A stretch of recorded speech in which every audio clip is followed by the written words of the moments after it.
Myself, hello everybody, and welcome to the Week Ahead News Show. Sorry we missed our sports show last Thursday. Obviously, Thanksgiving. Episode 39 of the Week Ahead News Show, though. It's currently December, first day of December. Let's go, guys. December 1st, 2025. We'll get through there. We have stocks above us. I'm gonna read first, and weather below us. I'm gonna go in weather for the week, though. Yesterday, according to the Weather Channel, today we had a low of 27, a high of 33. It was cloudy.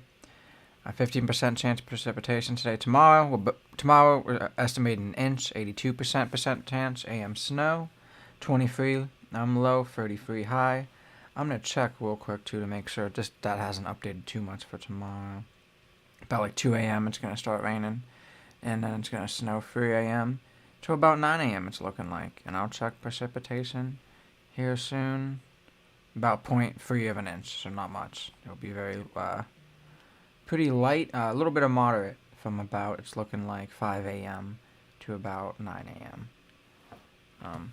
Wednesday will be cloudy, no snow, 8% chance of precipitation, 27, 33, 32 actually. Thursday, AM snow showers, 52% chance, 12 low, very cold, 30 high. Friday, mostly cloudy, 15% chance precipitation, low of 25, high of 29, also cold. Cold high there. Saturday, AM snow showers, 33% chance, 27 low, 33. Saturday, 23 degrees low, 32 high. AM snow showers, 31% chance. Next Monday, we're looking like mostly cloudy, 11% chance precipitation, low of 21, high of 27. I don't know if I missed it, but Saturday will be a high of 33 degrees. Tommy, go over stocks for the last 5 days. We have stocks above us. They're all hanging about 0.5 to 1.25% in the negative. So we'll see how they've been in the last 4 days. 5 days, sorry. Yeah, over the last 5 days, the stocks are up. Given that they're down today, that would affect the averages. But the averages from yesterday, have the stocks at the Dow at up 4.16%, the S&P 500 up 4.47%, the Nasdaq up 5.43%. Nice. And actually thinking about it, Tom, like since the stock market isn't closed on the weekends, since we get these numbers on the weekend, that means we're getting like last week's numbers as a whole. So that's kind of good that we do it that way. So it's not like, we're giving you guys Tuesday to Tuesday. It's Monday to Friday. All of last week for the stock market, how they did.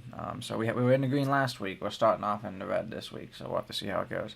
I think we were in the minor red last week in the start too. So maybe that's how Monday goes. Maybe brokers hate Mondays like Garfield, and it just doesn't go out too well. I don't know. They've been staying pretty steady for a while now over the past couple of weeks. So having them up 4-ish% and then just having them go back down today, it seems like that they're pretty determined to stay kind of right where they're at. This is good. Help out our 401ks. All right, I'm ready to go on to a funny topic. Hope everyone had a good Thanksgiving. We had Black Friday. If you went shopping, I did not. Ohio State beat Michigan on Saturday. We'll be talking about that on a sports show. Browns lost yesterday. Have the Penguins playing right now. So pretty busy weekend, if all things considered. I had a good time. Ate a lot of Thanksgiving. Had 2 Thanksgivings and some leftovers. So, I had a blast. All good food for me. So we're going to a funny topic, which is basically the J.D. Vance Thanksgiving speech. I won't go in too long about it, but basically, during a Thanksgiving visit with the troops, Vance asked how many people genuinely enjoy turkey. Then he reacted that if you do, you're full of shit. And he basically asked everyone to raise their hand, and then said that. So that it was supposed to be a joke, but it didn't hit off too well. I'll say about that. It's kind of a poorly ill joke, not too smart joke to me. Turkey doesn't actually taste that good, he said. He criticized for holiday staple, suggesting that if you have to deep fry or heavily season something and make it palatable, and also if you're saying palatable, it kind of shows what kind of class you're in. Maybe it's not that good. I do get that, but a lot of people do eat turkey all year round. There's some people that just don't eat red meat. So they just only eat chicken and turkey. That's crazy. Yeah, no, I couldn't do it, but there's definitely some people like that. It's I don't deep fry turkey, so I don't know what you're talking about on that. But there's definitely ways to make it taste good. And like Tommy knows, going to the medieval fair, I love getting a turkey from there. And all that is just a smoked turkey leg. It's not like heavily seasoned. It's not deep fried. But it's good. Um, and seasoning, you have to season a lot of food. I mean, you have to season even pasta. I mean, come on now. Like even if you just put tomatoes in a pot with actual pasta noodles, it's gonna be bad. Um, he contrasted that turkey with chicken, which he said tastes good all the time, fried or not. Not really. America really loves fried chicken right now. I don't know if he knows about that. People do eat grilled chicken. I love grilled chicken. I wish McDonald's brought it back for the snack wrap. I would do ungodly things to that. But not many people actually like grilled chicken nowadays. That's why Popeyes, Chick-fil-A is popular. They have, grilled chicken options. People ain't eating it. So it's kind of funny to me. The publicly stunt style remark came during a solemn visit to military personnel, which may found jarring, giving the gravity honoring service members, and it's supposed to be kind of a more relaxed, not really having your jokes attack the people either. The speech drew instant backlash, many calling for Turkey insult tone deaf, especially coming during a veterans event. Social media erupted with jokes, memes, outrage, and debate over decorum. It kind of shows how tone deaf a lot of these Republicans are with decorum as a whole and is talking to their constituents. I don't really like some, like I said, defended it, and I'm probably right wing, which I love them. Tongue in cheek humor, arguing Vance was trying to lighten the mood. But like I said, you could do that without attacking people too, or attacking like for purpose of a holiday. Like I said, others saw it disrespectful towards tradition and towards service members. A contrast between comedic intent and solemn setting fueled much of a firestorm, which is funny. I like I was saying, I just think it's interesting that it kind of shows how disconnected they really are. Um, it kind of underscores a deeper tension, like I'm saying, when a public figure's attempts at humor, a context matters, especially when addressing military or national service audiences. It raises question about tone, respect, and the boundaries of relatable politics and politicians. I mean, kind of in the past, we had Obama. Like, if he said something like this, people would go crazy, and people were talking about that too. So that's funny. Kind of shows that. I don't know. To me, oh man, it kind of shows me how JD Vance is a South Park character because he's just dumb, and I just feel like he's not good at his job, and it kind of makes sense. He was never really never made money from public speaking or actually running a government. Just having his friend Peter Thiel help him out in the tech industry, which is great to see because we see that Peter Thiel has Palantir and other stuff he has money in, so he kind of underscores. He knows the Antichrist. He does know the Antichrist. And that's why I laugh, because I just think of JD as a South Park character now, especially when he's dumb like this, because, I mean, that's how his character is.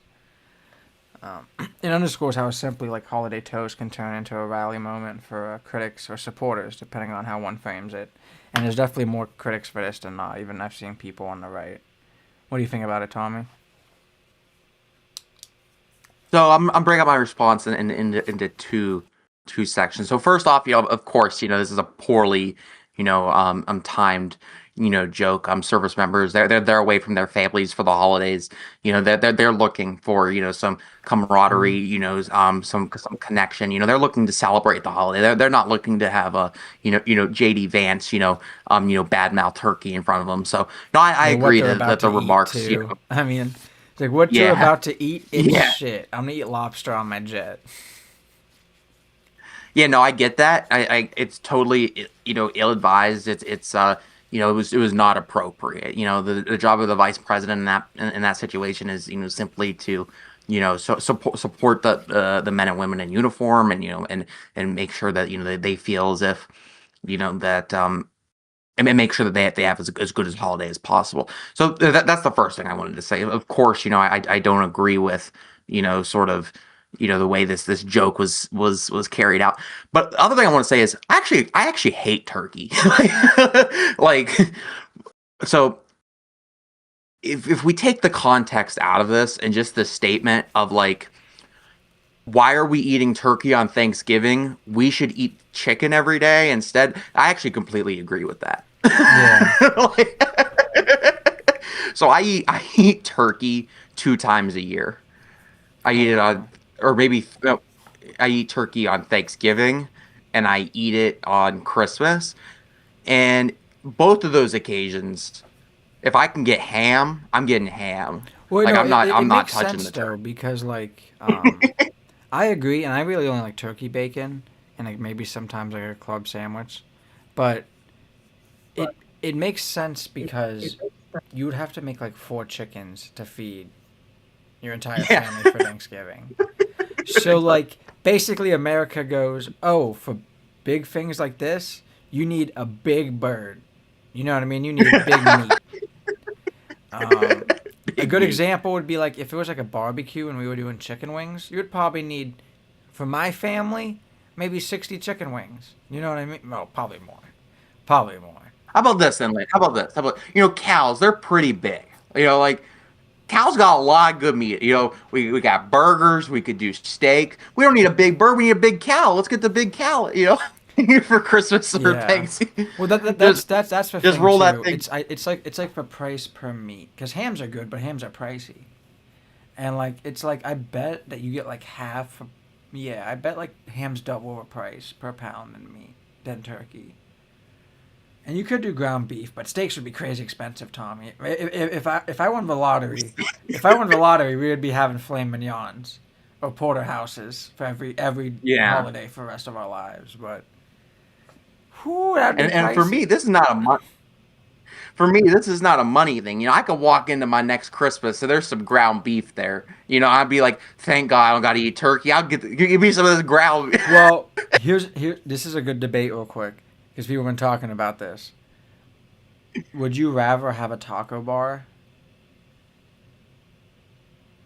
for Christmas. for Thanksgiving? Both, I Oh guess. yeah. And Oh, turkey or that'd ham. be awesome. Oh, if I walked into Thanksgiving, there's a taco bar. We're cooked, chat. Ooh. We're cooked. I like taco bars. I don't know about for Thanksgiving, bro. I can't. I can't. Sometimes tradition Now, matters. I tell you what. no, I agree. But you're talking to a man that oftentimes, for Thanksgiving just gets sides. No, Like and like I load up on sides, but I'll get a little turkey. But it kind of depends. Like if you only go white meat, it's pretty crappy. But the dark meat on the turkey is pretty good. I won't lie. I I'll probably say this: the dark meat on the turkey is better than a chicken breast. You know what I mean? Or like, not better than chicken wings because I love chicken wings, especially when they're fried. But like that dark meat's pretty good. Definitely a dark meat I fan. don't really eat any like dark meat. You have to I try mainly it. just eat like chicken breasts, stuff like yeah. Because I guess it's kind of like a chicken breast, but more tender. Like it's basically like turkey, but more tender of a turkey. So, but like people do that. Yeah. People do taco bars for Thanksgiving. I saw a meme, and it was like this guy walking in, and it's like my coworker invites me to Thanksgiving, and they have a taco bar, and he instantly takes off his coat, sees there's a taco bar, starts putting his coat back on. I'd be stoked. I'd be so happy. Cause like If I like walked into sometimes Thanksgiving, I don't know. Cause like I do love the sides of Thanksgiving. That's what makes it to me. Like mac and cheese, the okay, yams, deviled Liam, so eggs. imagine this. You're going to Thanksgiving, you're going to Christmas, okay? You walk in, you sit down, and what's there? A big ass Whopper. You're gonna turn that thing down?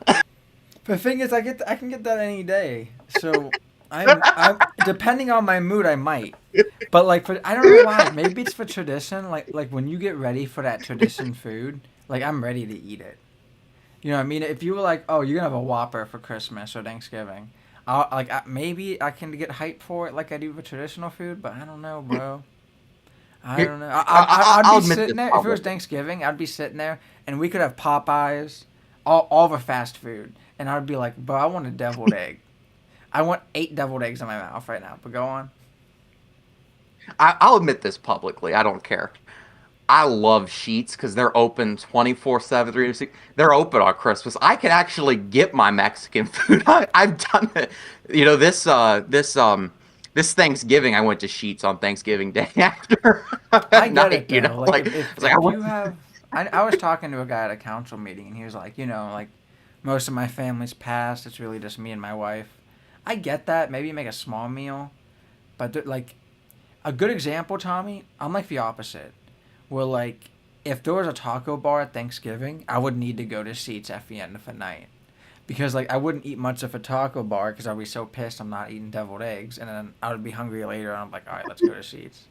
But I'm pretty sure I've gotten And I seats on roll up, like Christmas night and shit before. Christmas Eve and night. I like deviled eggs.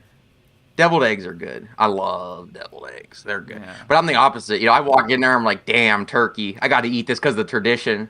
And then I'm rolling off to Sheets. No, I get that. Get my little two-door Honda, and you just see me going vroom vroom. We gotta Going get to we gotta Sheetz. get your family on making sides. If they can get sides down pat, I think they're set. You know what I mean? Like because like at my I dad's, don't bro, know. like at my dad's, I think we had 15 sides. I'm not even kidding, probably more. And at my I mom's, definitely we did. probably had like 8. Because if you have everyone bring a side, and you just have my dad's family's big. That's like 30 people, and you have 20 people bringing a side. Yeah, we may have a lot. I wouldn't be surprised. Hey It's a Moo, lot of what you food. want? We're talking about food. Her fat ass. She goes, "You guys talking about food? That's your favorite thing." All right, Tommy, you ready to go into national topic one? A little, not that Yeah, excited yeah. or I happy, got. but definitely a topic we gotta talk about. Yeah, yeah. So this is just talking about the National Guard shooting that occurred last week on the 26th, the day before Thanksgiving. So excuse me. For those that don't know, Wednesday, November 26th at 2:15, near the White House, two members of the West Virginia National Guard, who were on a high visibility patrol, were ambushed and shot. The perpetrator came around the corner and immediately started firing. Eyewitnesses, they described the the situation as like an ambush style shooting. And after the shooting, other guard members and law enforcement quickly intervened. Uh, Two victims are from the West Virginia National Guard. They were identified as Sarah Beckstorm, who is deceased, and Andrew Wolf. Uh, uh, Beckstorm died from her injuries, and Wolf remains in critical condition in a hospital in Washington, D.C. The alleged shooter is identified as Ramahala Lakwani, a 29-year-old Afghan national who came into the U.S. in 2021 under the post-Afghanistan withdrawal resettlement program that granted asylum to members from people in Afghanistan who worked with U.S. military. Um, Initial charges against him: assault with intent to kill and possession of a firearm in a crime of violence. They were upgraded to first-degree murder now that that one guard member has died. In response, the administration ordered the deployment of an additional 500 National Guard troops to Washington, D.C., and is taking steps to curb legal migration, including pausing programs. So, authorities have not publicly released a full motive for the shooting. Their motive remains unknown. Investigators, they're currently examining the suspects' background, mental health history, and any possible local influence that might have led to radicalization. Um, yeah, so this is just an awful, awful, awful story. My heart just goes out to those two members of the West Virginia National Guard who were shot and killed, essentially, just doing their job by this crazy um, sick individual who decided to murder two service members. So just an awful, awful, awful story coming out of Washington, D.C. Um, I think it's important.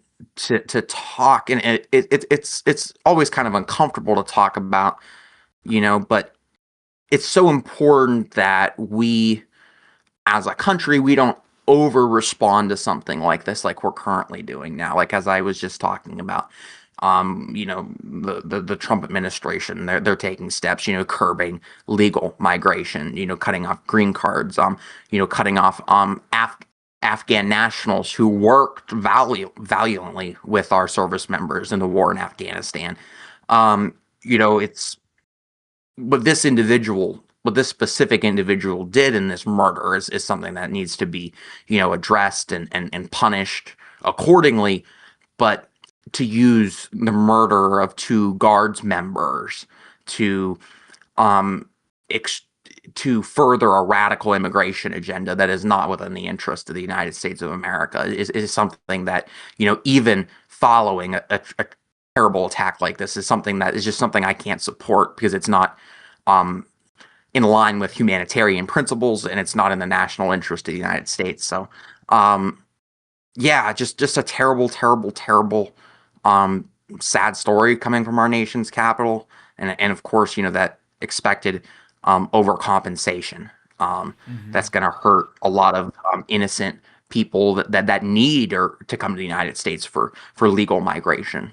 I guess one last thing I wanted to say about this, but before I kick it off to you, for your comments is, um, our elected leaders, Donald Trump, and in this case, the governor of West Virginia, um, they made the policy decision that it was necessary to deploy the National Guard in our nation's capital and in our nation's cities. And incumbent upon that decision is an element of risk.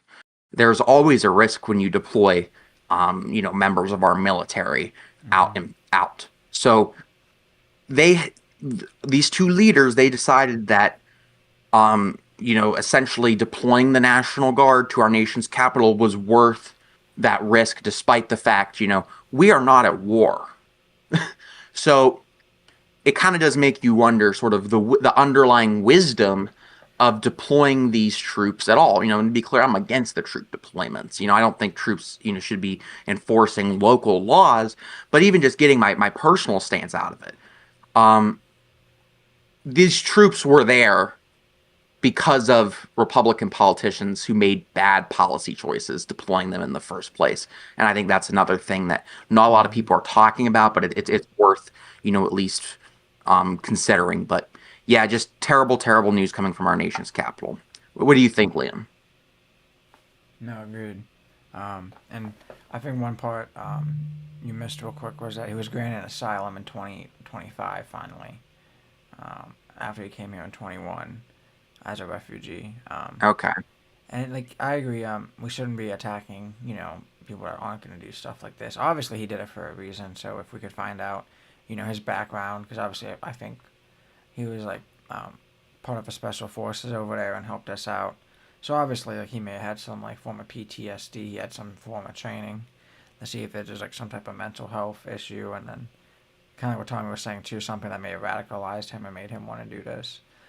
So then, because then like that's why they did it. So then you don't have to like I guess charge every common person trying to come over here like him if they're not like him is the easiest way to put it in my eyes.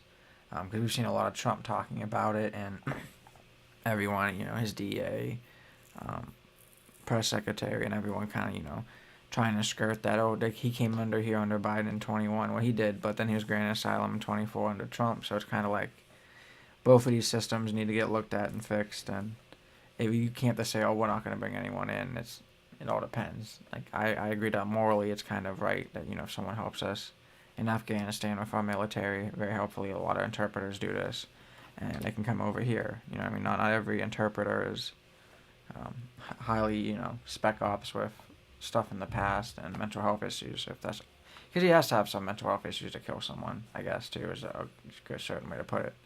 So we can find those out and actually target those rather than targeting the common population. But it is sad to see, especially there were 20. The one that died in 24, the one that's still injured.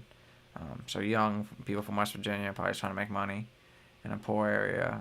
But it's sad, America, we have a lot of guns, we have a lot of mental health. We see it time and time again. We kind of always talk about stuff like this. So it's good to keep talking about it and letting the people know about it, keeping your eye on the prize and I guess your eye just really on the news about it. So kind of sucks to see, how Trump's taking it with his extremism and everything else right now.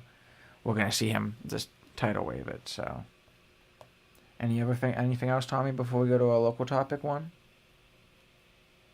No, that's really all I had to say on that. It's terrible what happened, and I just hope that this person's brought to justice, brought before the law, and and has the full weight of the law brought down upon him. But I also hope that we don't, sort of overreact to something like this and implement, you know, race-based immigration policies under the guise of national security, like something like that.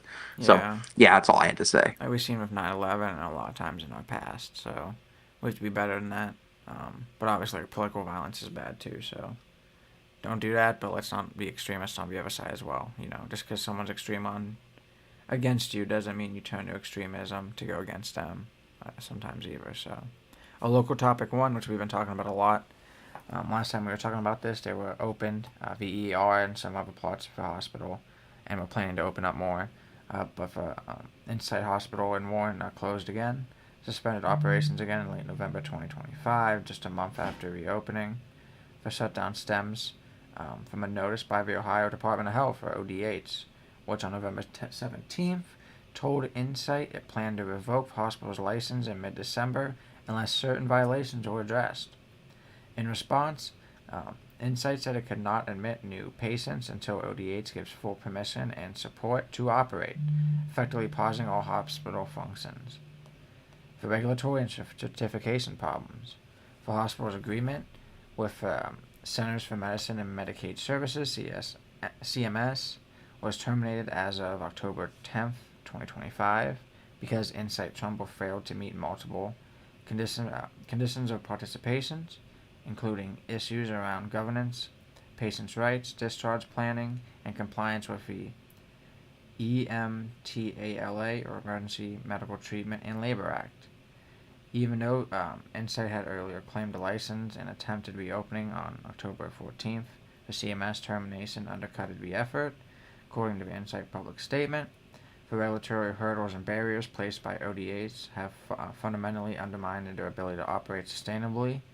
I don't know about sustainably. I mean, you might be trying to take too much money if you can't operate with a certain legal bounds. Because obviously every other hospital is doing it, or most of them. Insight Health Systems acquired the hospital and its sister facility in November 2024 after the prior owner, Steward Healthcare, went bankrupt. In March 2025, Insight temporarily suspended most hospital operations as one of our first topics, I believe, furloughing staff and halting admissions, while retaining limited services, some outpatient labs and ER at times during attempted restructuring.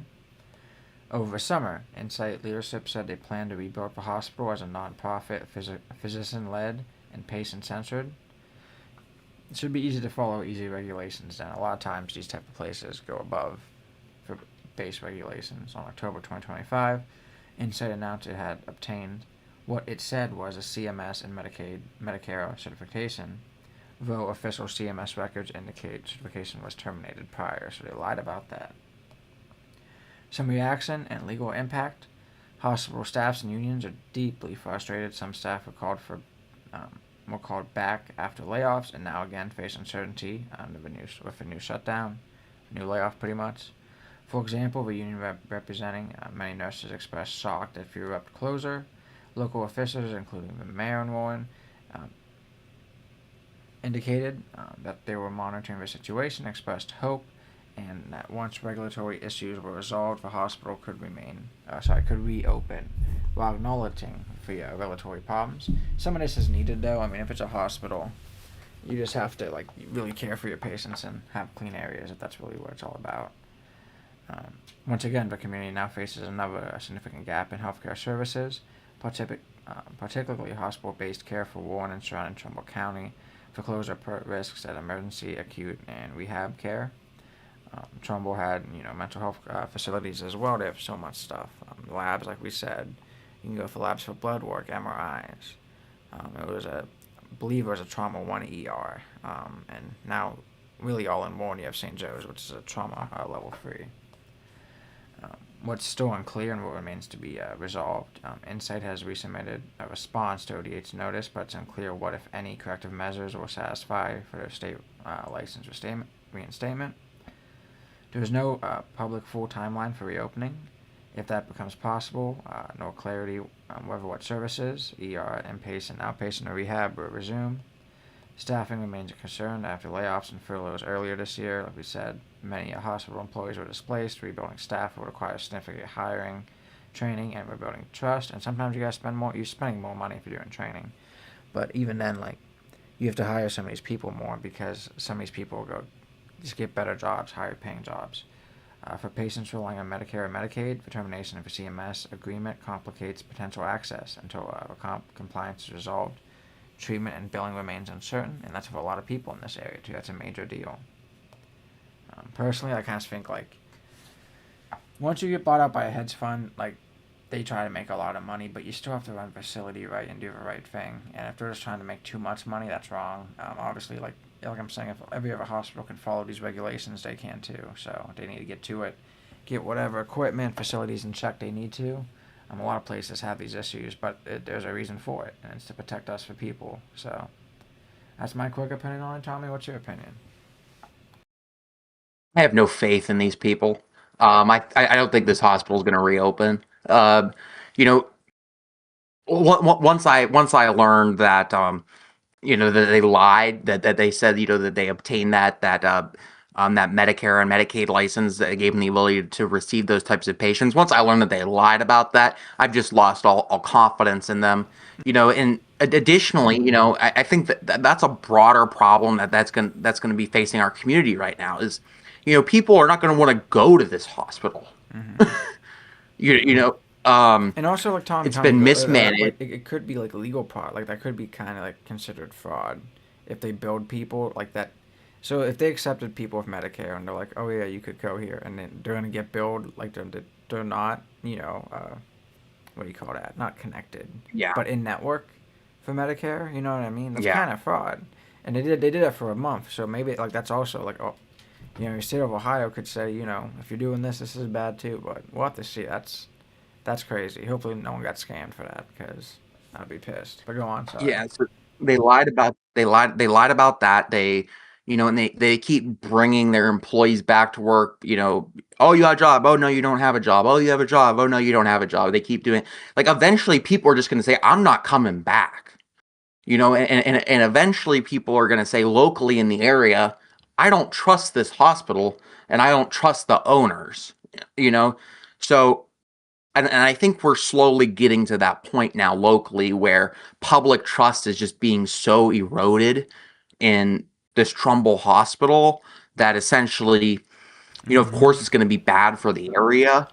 Um, Very, very bad for the area. But um, people also, I think, just are just distrustful of these people. And essentially, what I think what Rightfully has so. to Yeah. happen is someone else got to buy this hospital, and that very well might not happen.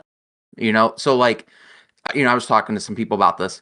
This very well could be a situation where they just don't have the money to make these necessary improvements to this hospital. They may not have the resources to do that. So um, Mm-hmm. Yeah. Might have to it's just sell it one of to those someone things that where, does. Hmm? right. So essentially, what I think we have going on here is we have bad actors that currently own this hospital. There were bad actors that owned the hospital before them.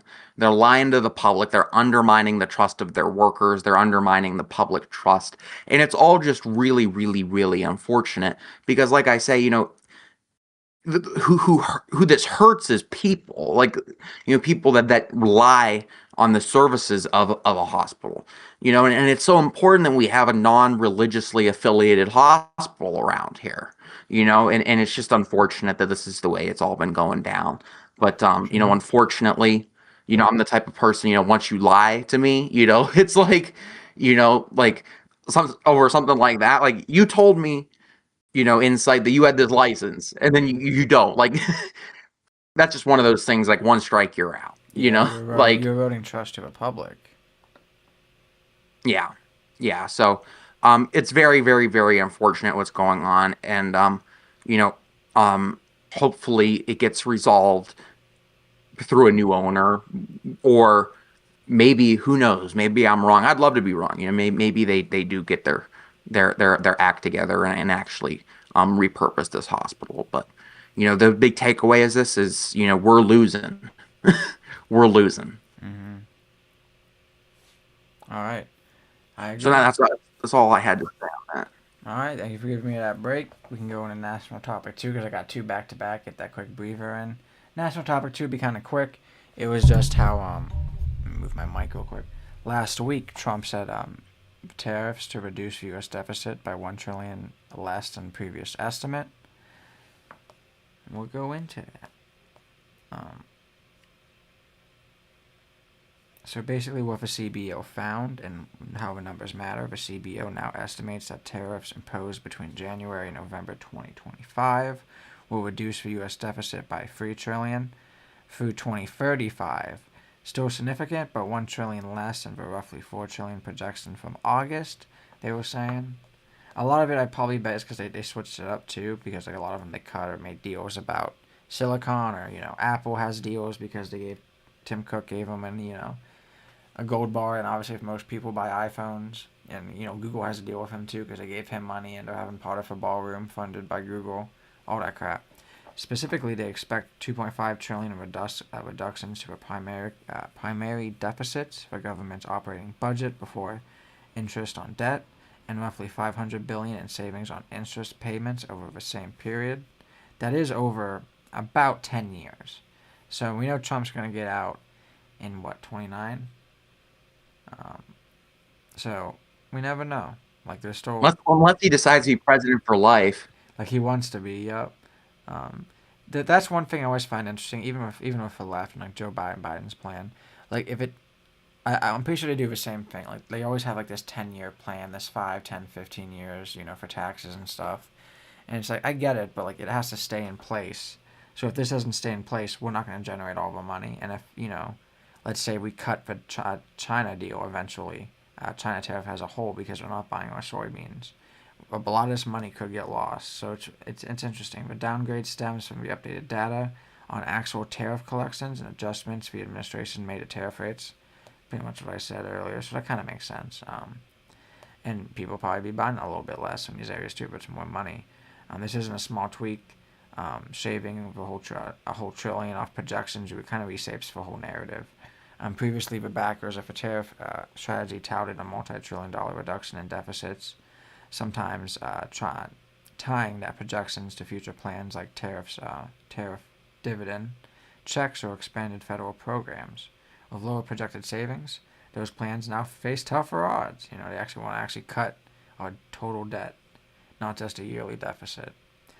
And the revision raises doubts about whether tariffs alone can meaningfully address the scale of deficits, especially considering long-term structural spending and debt service costs. And that's one as well, because it's saying if we're, over 10 years, if we're only saving 500 billion, or we're cutting down 500 billion from our interest payments, that's not removing our interest payments. So we need to do something about that as well. A lot of times in money, a quick good money tip I'll ask like Dave Ramsey over here. I don't think Dave's ever said this though.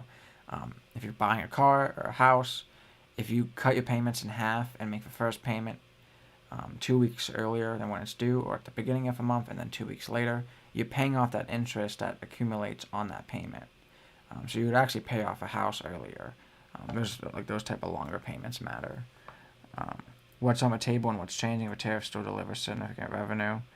It's no small amount, but we're still going to see. But expectations for free money or big rebates to households with a $2,000 check now definitely remain uncertain. Several analysts warn that cost burdens, inflation from higher import prices, higher costs of living, may still fall disproportionately on the middle and lower income Americans, which we've kind of already seen already, and we'll see keep going on as well. You know what I mean? If we're getting less money from this, it's going to affect us more. So we'll have to see. What do you think, Tommy? Yeah, no, just tariffs are a tax paid for by the consumer. Tariffs are not good for the American public. They're not good for the American economy. They're not good for the American people. It's just unfortunately right now, our leader's an idiot who is implementing this tariff policy that is not based on empirical evidence or facts or anything. It's based on vibes. Tariffs make Donald Trump feel good. Tariffs give Donald Trump good vibes. So that's why we have this robust sort of tariff policy that all it's doing is raising prices. I saw the other day that price of Thanksgiving turkey was up over last year. That's because of Donald Trump and policies like his tariff policy. Parents out there, they're going to be going, shopping for Christmas gifts for their kids. Those gifts are going to be more expensive because of Donald Trump's tariff policy. So, again, Donald Trump ran on affordability. He ran on, I'm going to make things more affordable. What he's actually doing is making things less affordable and more expensive because he likes his tariff policy, which again, as you just talked about, does not even meaningfully impact the deficit. They're revising those things down, down, down, down, down, and prices are going up, up, up, up, up. So, but that's what we got right now with Donald Trump. Things are going to keep getting more pricey. And all of that's based on if there's no crashes in any market. If there's a crash in any of the markets, people will spend less. You know what I mean? They're expecting them to spend like there won't be a crash. You know what I mean? Or people won't get hurt. So like you know what I mean? It's dumb. Right. And without regulation, they will always pass the price down to us because they could up their prices and we will have to pay it. It's not like we could say, oh, we're not going to buy clothes, we're not going to buy groceries. You still got to buy that stuff. They increase the prices and make the money off of you.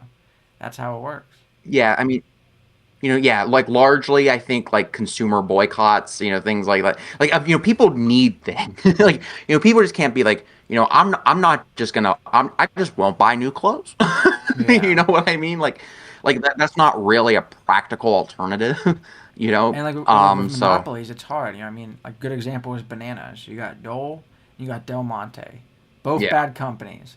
Well, if I'm gonna pick a banana, I'm kind of screwed. You know what I mean? So it's like you can't really boycott things that you can't make a choice on, and America's definitely picked that up. Yeah, for sure. But no, it's just again bad economic policy leads to bad results. Always will, yeah. I don't have to have the CBO tell me that. It's crazy. But do you have anything else to add on that? No, I'm good if you're ready to go into our local topic too. Is this the last topic too for night? Yeah, we got two more local topics to go through though. Okay. So this one will be very quick. So local topic two. So recounts don't change result in races. So this will be very brief.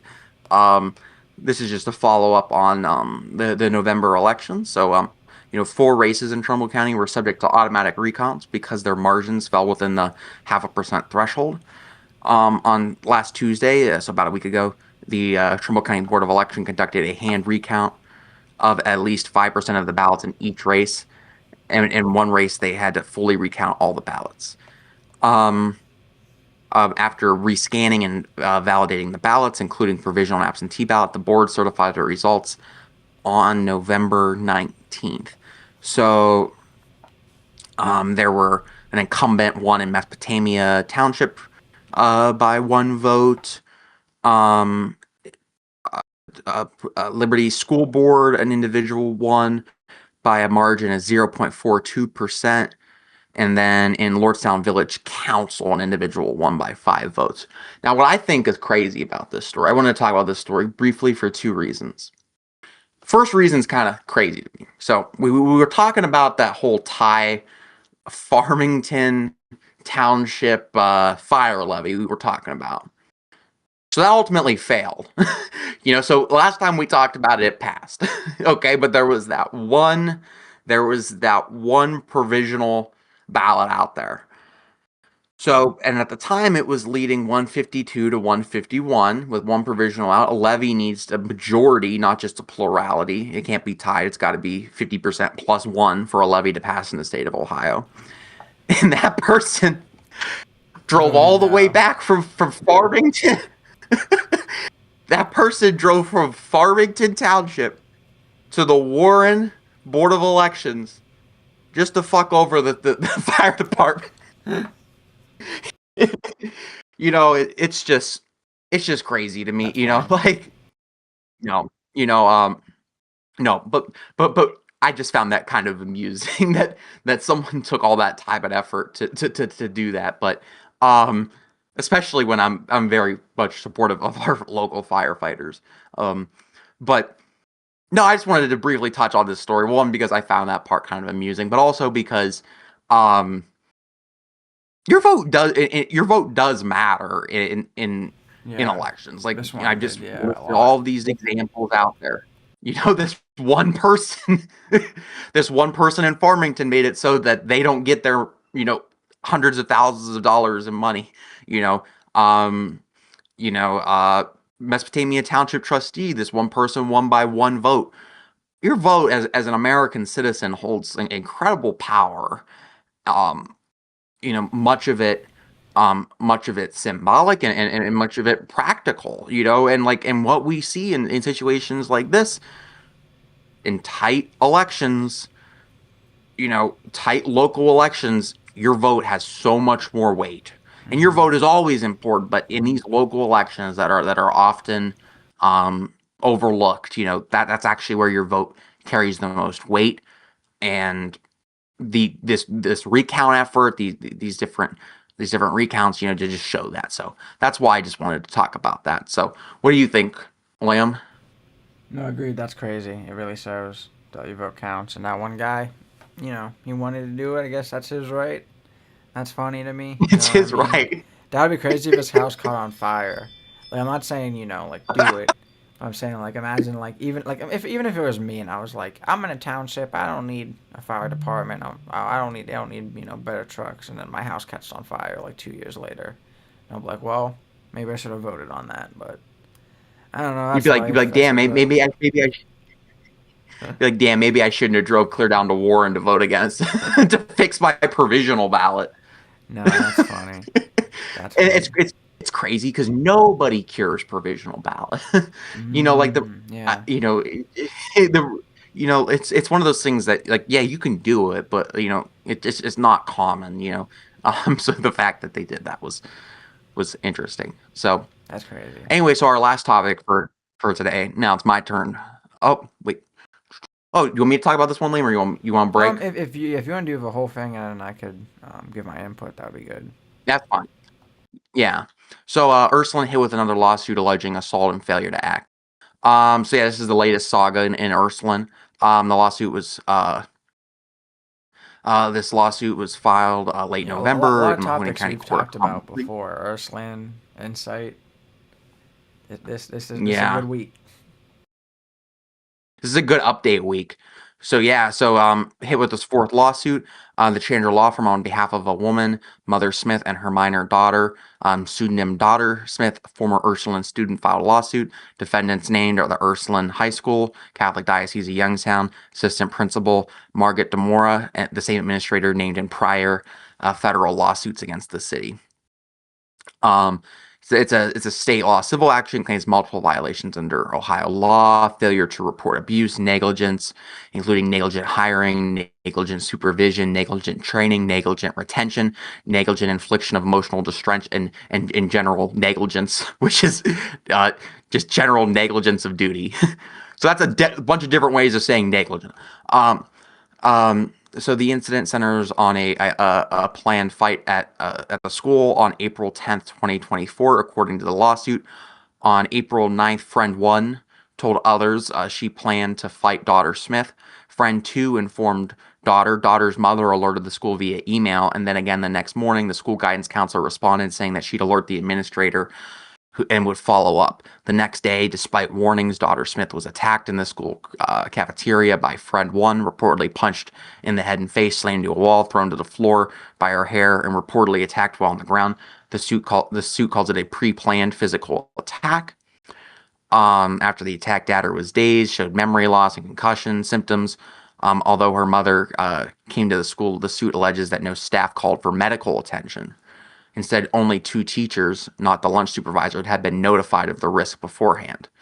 Um, the next day, April 11th, Mother Smith reported the assault to the diocese. Later, the family filed a complaint with a school safety oversight group, and on April 15th, they reported the assault to the police. The lawsuit claims the school administrators never notified police or children's services as legally required. Let's see. So as I've said earlier, this is the fourth lawsuit against Ursuline. Earlier federal lawsuits alleged hazing, sexual assault, and misconduct by football players, along with claims of a culture of abuse. Yeah, so just more and more terrible news coming out of Ursuline High School. I struggle to call it a school. you know, like you know, like do they teach people in this school? Like, I mean, what do they do? This is crazy because like I don't know how people could defend like Ursuline now. Like this is something that would happen. Yeah. And for Ursuline people would say like in the Youngstown schools, like East, back in the day. Yeah. Like I've heard stories, and this is very like pre-planned beef. Like this shouldn't be happening, especially in a private school. If her mom warned them, Right. like that's crazy to me. Just like, oh, it's not gonna happen. Our kids have Jesus on their side. Like are they just lazy? Do they not care? It's sad. Like no one should be going to school here. The state should be taking this place over too. Like with Insight, it is insane. Because like people, with the last lawsuit we talked about, people were saying, you know, is it like, are people just going for money, or are they opening the floodgates with it? And I think it's opening the floodgates with it. Like we saw a lot of times in the past with the Catholic Church, especially with young boys, and there's a bunch of other crap, that they do like sweeping stuff under the rug. And it's not like, oh, it's always a priest thing, it's a church. It's all over. It's a culture. When you have that type of culture and you don't, as a whole, attack for one bad, like, good example. If you're in a friend group and you have a really bad friend doing bad shit, if you don't attack them and say, hey, dude, no, I'm not saying physically attack them, but say, you know, like, hey, you need to stop this. What do you need help with? What do we have to do? That becomes a part of you. You become of that toxic culture, and that's what we're seeing here. And again, it's sad. It is crazy. Like, they definitely failed to protect a student from a threat, which is insane to me. Like I said, this is something that you would see at like a crappy public school. I'm not saying East is, but that's what people that, you know, Liberty and even people around here would say. It's sad. It's crazy. Time and time again, you know, we see stuff happening, and rightfully so. You know, if people want to get their money for stuff that happened in the past that they properly informed people on, that's fine by me. You know what I mean? They told the police. You know what I mean? This is something that they cared a year later now because shit's going on in Ursuline. This is that's totally different. You know, they notified the police. This is, again, where we've seen where Ursuline doesn't notify police. They don't notify Children Protective Services. They just sweep everything under the rug. Once again, like we always talk about, like personally, gives religion a bad name, gives private schools a bad name, and it definitely gives a combination a bad name. Because there's some good private schools that aren't religious affiliated. There's probably some good private religious schools, but it gives all of this a bad name right now, which isn't good. The Catholic Church, once again, like, and we've seen it, and we've seen Trump talk about it, I think, last week, you know, religion's coming back to America. Not at the rates they wanted to. You know, religion's still, like, technically dying in America, but we still have people higher rates than younger kids not caring about it than before. People don't understand it. You know, back in the 1800s here, like, most people believed in a God. You know what I mean? I bet if I looked right now, it would be way different. So it's sad. You know what I mean? If they want to actually want people to go to their schools, they need to keep doing the proper things, and they're not doing it. Yeah, I'm going to look it up. My purpose for putting this on the... Yeah, go what on. you're looking at. My purpose for putting this on the show today was very simple. I think it's important that we keep naming and shaming these people. You know, like... Yeah. Like let's be honest, you know, like substantively, you know, I've said and you've said all that needs to be said on this subject. You know, hazing is bad. They have a culture of abuse, et cetera, et cetera, et cetera. You know, and that is all true. But it's just crazy that, you know, these lawsuits, they just keep coming out. They just keep coming out. They just keep coming out. And it's like you say, it's because there's a pattern of abuse here within this school, you know? And listen, you know, it's true. You know, these are all unproven allegations here. You know, but listen, when one person comes up to me and says, hey, Tommy, did you hear this and stuff about so-and-so? I'll be like, oh, that's just rumors. You know, but then if another person comes up to me and say, "Hey, did you see what this person did?" Then a third person, and then a fourth person. You know, when bad acts like this are alleged, and they're alleged repeatedly by different people, and that creates a credible pattern.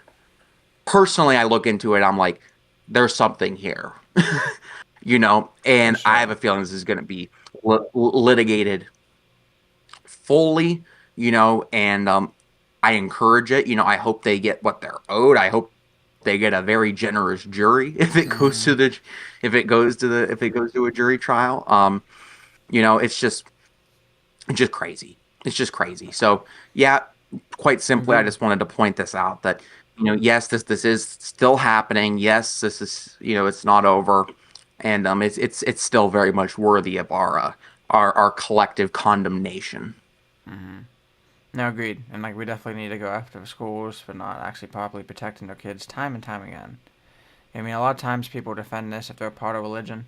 You could you could even be Catholic and still attack these guys. You know what I mean? That's life. You know what I Oh mean? yeah, That like you don't take everything personal, but people are that way. But try not to. Let's actually seek accountability and justice for these people because it's not right. Time and time again. You know, if I'm spending that kind of money, I want proper education, proper protection. That isn't happening. It's just sad. It's crazy to me. My kid won't be going there. I know that for a fact. And definitely thank you for adding this topic because it definitely needed on this weekend. We need to keep talking about it, kind of like with Insight, keep bringing it back a little bit, continuing past yep. topics. So that's it for me tonight, Tommy. How about you? That's all. Thanks for having me on. You'll be back later this week for the sports show. You got the F1 thing. You know, got Yep. that to talk about. You got the Browns. You have a lot. So yeah, thanks for having me on. I'll be on next week. Everybody, you know, make sure you go check out Liam's other shows. Yeah, thanks again. Yep. Thank you everyone for stopping by. We'll have a Northeast Star Sports Show this Thursday. We don't have Thanksgiving, so we'll be having it at 8:30. We're talking about an F1 race here this weekend in Abu Dhabi, title race between Max and Lando, so that'll be fun. And that's pretty much it. We'll be back here next week, 8:30. Good night, Youngstown. Hope everyone has a great rest of your week. Don't be too lazy with it. You know, Good the night, whole everybody. like Thanksgiving week after is kind of hard, but we can get through it. Power through it, guys. This snow, we could power through it. Good night.